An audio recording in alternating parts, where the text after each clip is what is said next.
मैं आपका एक बार फिर से वेलकम करता हूं आपके अपने चैनल ब्रिलियंट मैथ्स क्लासेस पर। तो आज की क्लास में हम डिस्कस करेंगे अपना फिफ्थ क्वेश्चन एक्सरसाइज 5.2 का।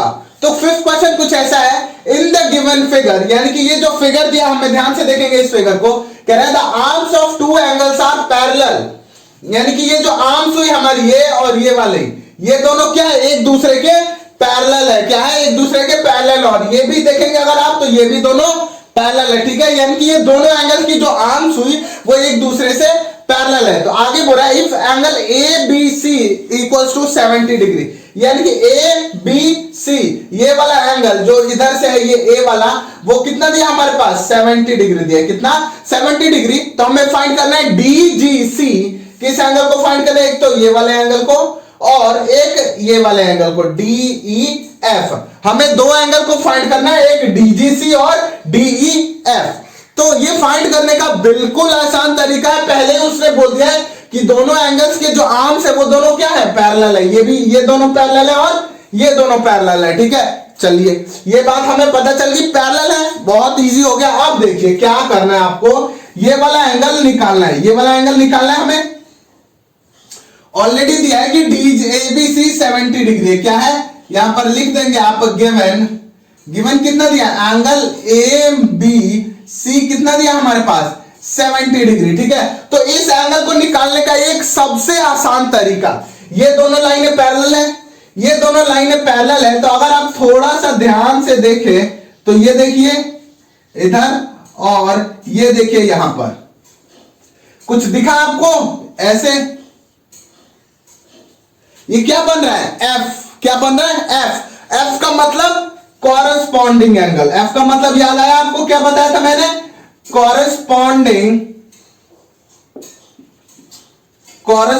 एंगल। एफ का मतलब क्या बताया था, कॉरेस्पॉन्डिंग एंगल, ठीक है। तो इसका मतलब कॉरेस्पॉन्डिंग एंगल में कौन से एंगल इक्वल होते हैं, एक तो इंटीरियर और एक एक्सटीरियर, यानी कि एक ये वाला एंगल और एक ये वाला। तो ऑलरेडी ये वाला एंगल 70 है, तो ये वाला एंगल भी 70 होगा। क्यों, रीजन क्या देंगे, तो कॉरेस्पॉन्डिंग एंगल है। ये क्या है, ये कॉरेस्पॉन्डिंग एंगल है। कैसे पता चला, एफ लेटर बन रहा है। और जब एफ बनेगा तो कौन सी प्रॉपर्टी यूज होती है, कॉरेस्पॉन्डिंग एंगल। कौन सी प्रॉपर्टी, कॉरेस्पॉन्डिंग एंगल, ठीक है। तो यहां से डायरेक्ट लिख सकते हैं angle A B C is equal to angle D G C is equal to 70 degree.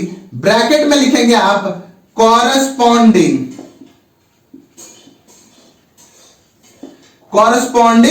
Angles.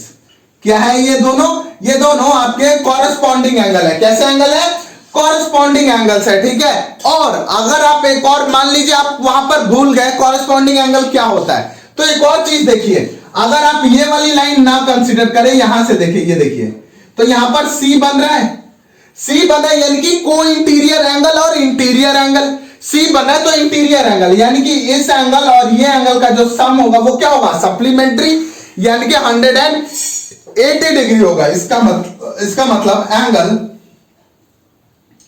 Angle A B C plus ये कौन सा एंगल आएगा, ये कौन सा आएगा, डी जी बी।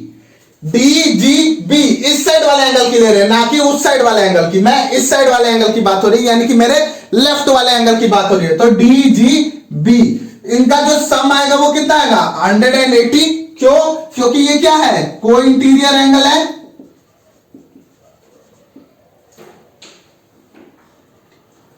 ये क्या है, को इंटीरियर एंगल है, ठीक है। तो को इंटीरियर एंगल्स का जो सम आता है वो कितना आता है, 180 आएगा को इंटीरियर एंगल का सम।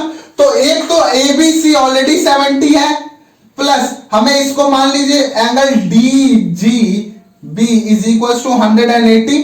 एक एंगल पता है 70 प्लस का है, जब 70 इस साइड जाएगा तो माइनस का होगा, यानी कि angle D G B is equal to 180 minus का 70, यानी कि एंगल डीजीबी कितना आ गया, 110।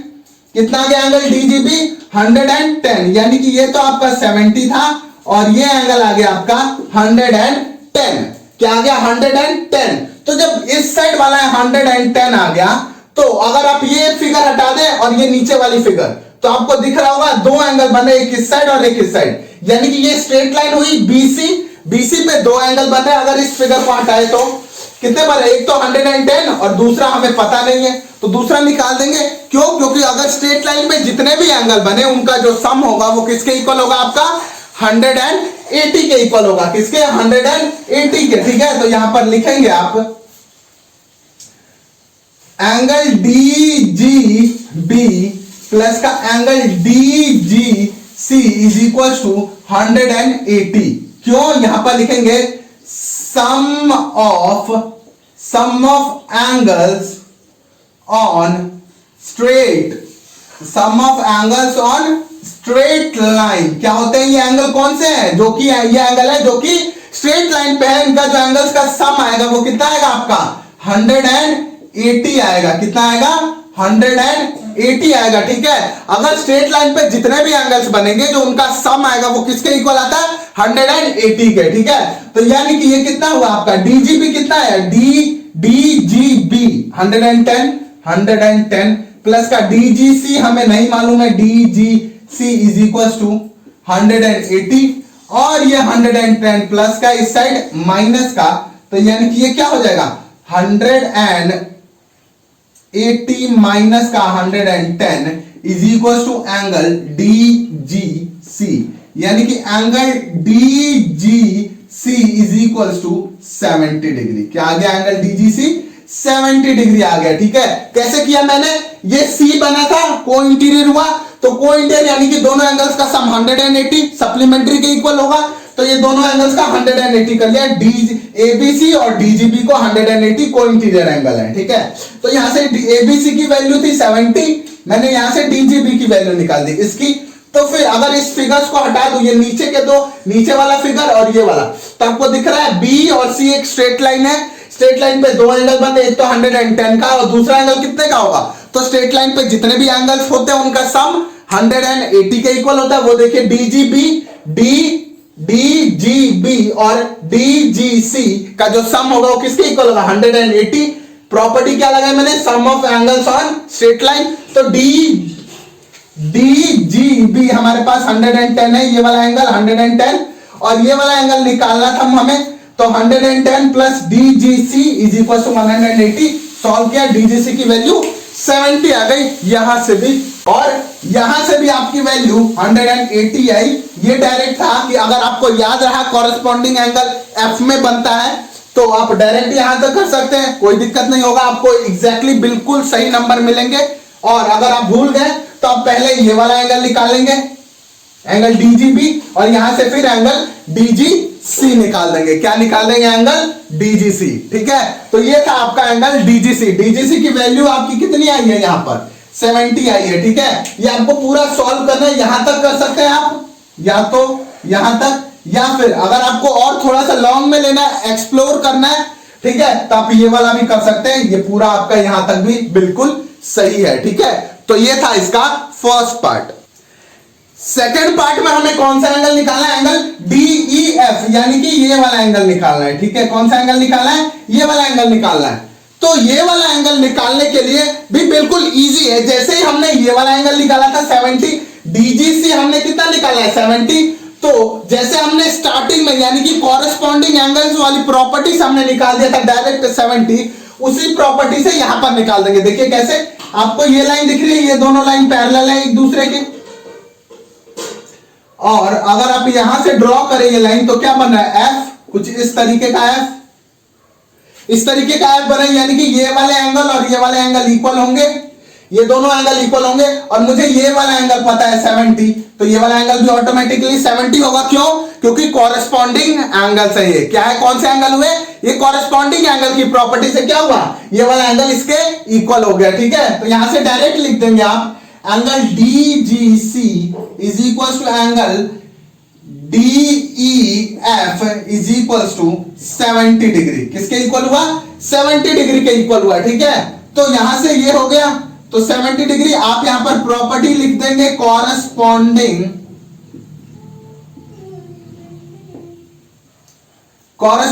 एंगल्स। क्या है ये? कॉरेस्पॉन्डिंग एंगल्स की प्रॉपर्टी से क्या हुआ है? ये इक्वल हुआ है। ठीक है, तो इसका मतलब एंगल जो DEF होगा वो आपका कितना होगा 70 डिग्री। कितना होगा एंगल DEF 70 डिग्री होगा। ठीक है, तो ये तो हुआ नॉर्मल यानी कि बेसिक, डायरेक्टली अगर हमें पता था कि कॉरेस्पॉन्डिंग एंगल बनता है जब लेटर F बने तो वहां से हमने डायरेक्ट निकाल दिया। लेकिन अगर आप भूल गए तो एग्जैक्टली वही चीज कर सकते हैं जो हमने पहले किया। क्या किया था पहले हमने, देखिए इससे पहले वाले में हमें एक को इंटीरियर, यहां पर जो C बन रहा था उसका एक एंगल पता था। ठीक है, लेकिन यहां पर जो C बन रहा है, देखिए यहां पर ये C, तो इसका हमें कोई भी एंगल नहीं पता है, ना ये वाला एंगल पता है और ना ये वाला। तो ये वाला एंगल मैं निकाल दूंगा स्ट्रेट लाइन की मदद से। स्ट्रेट लाइन पे दो एंगल हुए, एक तो 70 और एक ये हमें नहीं पता है। तो 70 यानी कि 180 से माइनस किया तो 110, कितना आया 110। तो अब फिर यहां बन गया C बन गया। तो इसमें से C यानी कि C में दोनों एंगल्स का सम 180, तो दोनों एंगल का सम 180 हुआ। तो यहां पे माइनस करेंगे तो आप इसकी वैल्यू क्या आ जाएगी 70, और यहां भी मैं क्या लाया हूं 70 लाया हूं। ठीक है, तो इस तरीके से भी आप कर सकते हैं। ठीक है, और एक और तरीका है, अगर आपको पता है ये वाला एंगल कितना है हमारा 110 आया, अभी हमने इसे फर्स्ट वाले पार्ट में निकाला, तब उसकी वैल्यू के बजाय ये वाली वैल्यू निकाल देंगे। ये वाली वैल्यू कैसे निकलेगी, तो देखिए यहां पर आपको क्रॉस बनता हुआ दिख रहा होगा, यहां पर क्रॉस बन रहा है, क्रॉस बन रहा है। तो क्रॉस यानी कि वर्टिकली ऑपोजिट एंगल, क्रॉस बना तो वर्टिकली ऑपोजिट एंगल, यानी कि जो एंगल ये होगा वही वाला ये होगा, इसलिए देखिए 110 हुआ, और जो एंगल ये होगा वही एंगल ये वाला होगा। तो यानी कि ये भी क्या हो जाएगा आपका 70, क्या हो जाएगा 70। तो 70 हो गया, तो आप देखिए यहां पर Z बन रहा है, क्या बन रहा है Z बन रहा है। तो Z यानी कि जो एंगल ये वो एंगल ये, किस प्रॉपर्टी से, ऑल्टरनेट इंटीरियर एंगल वाली प्रॉपर्टी से भी आप यहां पर बना सकते हैं। ठीक है, तो अगर कहेंगे आप तो मैं आपको ये भी करके दिखा दूंगा। ठीक है, तो यही था आपका क्वेश्चन नंबर 5 एक्सरसाइज 5.2 का।